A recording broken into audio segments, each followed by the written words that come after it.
Today we're going to be looking at the last book in the Bastion Wars series, Blood Gorgons, written by Henry Zhu. Now let's start off by talking about the basic premise of this book. The Blood Gorgons are a Chaos Space Marine Legion, and they have a bit of an odd habit of swapping body parts with each other. Let me explain that a little bit better. They have what is called bond brothers, which means two Chaos Space Marines in this Legion would swap body parts like different organs, maybe an arm, and this will give those bond brothers a special connection with each other. Kind of heightens their combat ability, kind of like that one squad from Metal Gear Solid 4. And the Blood Gorgons, they were the instigators of the events that happened in the first two books in the series. You didn't really get to know them very well at all in those series because they were kind of in the background of those stories. This book is all about the Blood Gorgons. I think it is a prequel to both of those books. I'm not quite sure. I don't think it's ever really said exactly when this book takes place in comparison to those other two books. But luckily, it is a standalone book. You don't need to read the other two at all to really get what's going on in here. Which is one of the greatest things about this entire Bastion Wars series. You could jump into it at any point, and you'll be fine. Now let's just start talking about the story. One of the most important things about the book. One of the recruiting worlds for the Blood Gorgons is under attack. Initially by Dark Eldar slavers. So it's up to the Blood Gorgons to go in and protect their planet, otherwise they're going to start losing out on their recruits and other slaves. They're really big into slaves in this book. And the Chaos Lord of the chapter ends up getting betrayed and taken out. Now that happens fairly early, so it's not really so much of a spoiler. But there's not many twists in this book, so don't really worry about it. It's a fairly straightforward story. Alright, there's like one twist, but it doesn't really make sense. And when they go and investigate what's going on the planet, they get attacked by zombies. And I'm talking hordes and hordes of zombies, like the good old-fashioned John Romero kind of zombies. And of course, as the story goes on, you find out it's not really the Dark Eldar that are behind it, but they're really being used as pawns by another enemy. Now, while the basic premise of the story is written very well and it's very interesting how it begins, Henry Zhu in this book just has his annoying knack of bringing up characters just for the sake of killing them, or bringing up plot points just for the sake of dismissing them outright and making them pointless. And it's rather really annoying. You bring up something that seems like it's very important to the story, and I'm not talking about like very early on that you could just dump out. I'm talking like midway through the story, like in the second act. And they just keep going with it.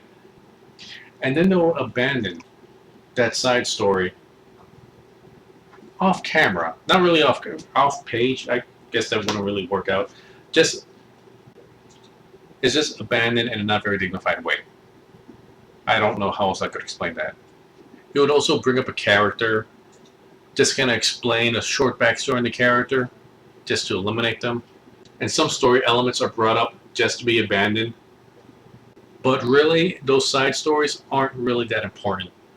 Or rather, it's not really what you read in this book for. The most interesting and most exciting part of this story is the story behind the main character, the main protagonist. Which leads us into our next section, the characters. Now, the main character of the story is called Barsabas. I'm pretty sure that's how you pronounce it. And he was one of the Chaos Space Marines sent down to the planet to investigate what's going on. And very quickly, during the entire zombie invasion, or zombie attack, he finds out that it's actually another chapter of Chaos Space Marines that follow Nurgle. And somehow they're able to resurrect corpses or something to the Plague God. Wikipedia it if you want to know more. And he supposedly becomes the last member of his squad that left alive.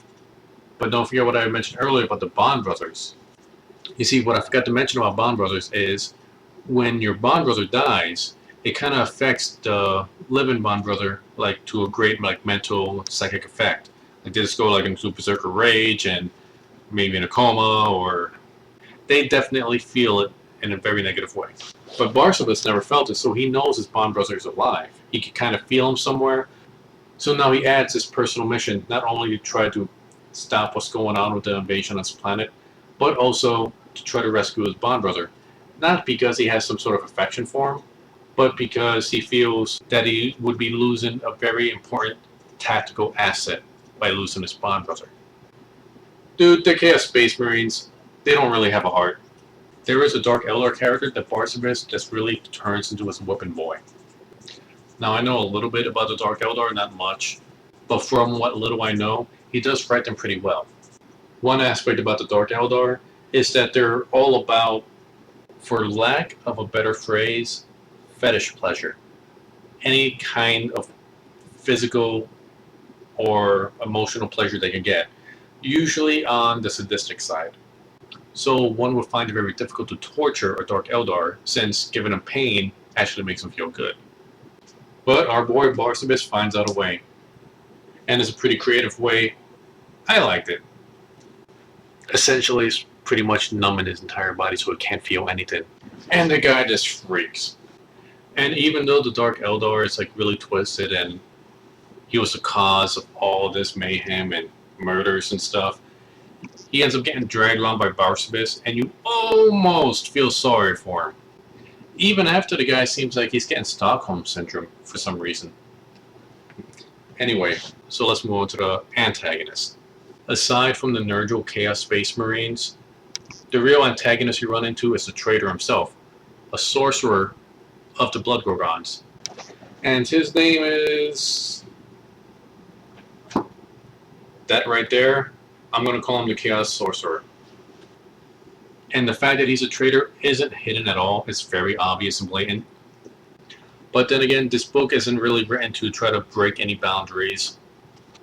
And as a villain, he's very basic. He's just another guy that just wants more power or just wants more authority. But at least with him, you know what you're getting. You know why he's doing it. And there's no real allusion to it. It's basic, but understandable. And let's leave it at that for now without me giving out too many spoilers already. Now, it would be easy for me to say that this really relates to the Warhammer 40k universe simply because Henry Zoo is using Chaos Space Marines. But that would be a bit unfair. It's not like the first book when he's just kind of throwing out names. He really does make this feel true to the Warhammer 40k universe. Now, this is the first book that I've read that focused more on the Chaos Space Marines. And even though the Blood Gorgons, they are evil Chaos Space Marines, you still kind of feel like you're rooting for them. Even though the means to their ends are very bad.